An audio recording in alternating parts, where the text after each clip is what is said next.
पैसा अगर जेब में हो तो सबसे बड़ी ताकत, और अगर दिमाग में हो तो सबसे बड़ी कमज़ोरी। कहा जाता है सदियों पहले जब ये दुनिया बनी थी तब धन और अनाज एक देवी थी जिन्हें लोग पूजते थे, लेकिन उनकी कोख में देवी का लालची बेटा पल रहा था, हस्तर। उसने देवी का पैसा चुरा लिया था, पर जब वो अनाज की तरफ गया तो उसको रोक दिया गया। सभी देवी देवताओं ने उसे ख़त्म करने का सोचा, पर देवी ने ऐसा नहीं करने दिया। उसे मारने के बदले में 33 करोड़ देवी देवताओं ने मिलकर फैसला लिया और हस्तर को श्राप दिया कि कभी किसी किताब में, इतिहास में हस्तर को कभी पूजा नहीं जाएगा या कभी भी इसका नाम नहीं लिया जाएगा। साल बीतते गए, फिर एक दिन कुछ शाही परिवार के लोगों ने देवी और हस्तर का मंदिर बना दिया, जिससे वो जागृत हो गया।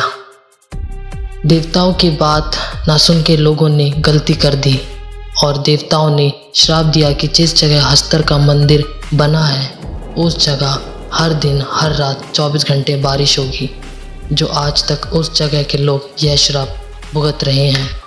वो गांव है तुम्बाड़।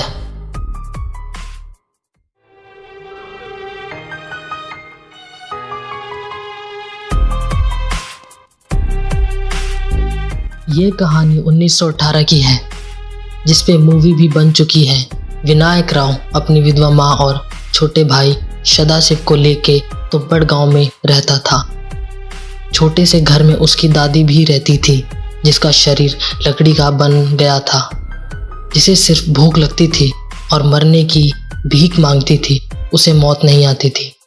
उसे जंजीर से बांध के रखा जाता था। जब सोती थी तब उसके मुंह में खाना डाल दिया जाता था और यह बोलने पर सोती थी कि सो जा वरना अस्तर आ जाएगा। यह भी माना जाता है कि अस्तर का श्राप लोगों के लिए वरदान है तो कुछ के लिए श्राप भी है। विनायक की दादी बिल्कुल राक्षस जैसे लगती थी। उसे बताया कि हस्तर ने उसे काटा था, जिस वजह से वो ऐसी हो गई है। फिर एक दिन पेड़ से गिर के विनायक के छोटे भाई की मौत हो जाती है और उसकी माँ विनायक को लेके तुम्बाड़ छोड़ के चली जाती है और उसे वादा लेती है कि कभी तुम्बाड़ वापस नहीं आएगा। पर विनायक कुछ सालों बाद वापस आता है, खजाने की लालच में। अपनी दादी के पास जाता है। वो बहुत ही अजीब हालत में होती है। उनके अंदर से पेड़ निकल जाता है, दिल कहीं और पड़ा रहता है, हाथ पैर कहीं और। फिर वो पूछता है खजाने तक कैसे पहुंचा जाए। उसकी दादी बोलती है एक शर्त पर, अगर वो उसको आग लगा देगा तब उसे मुक्ति मिलेगी। उसकी दादी बताती है कि वाड़ा के बिल्कुल बेसमेंट में, जिसे देवी का कोख बोलते हैं, उसमें एक आटे की गुड़िया लेके जाएगा तब हस्तर आएगा, क्योंकि उसका श्राप है जितना भी खाएगा भूख नहीं कमेगी। फिर आटे की गुड़िया फेंकनी है हस्तर की तरफ।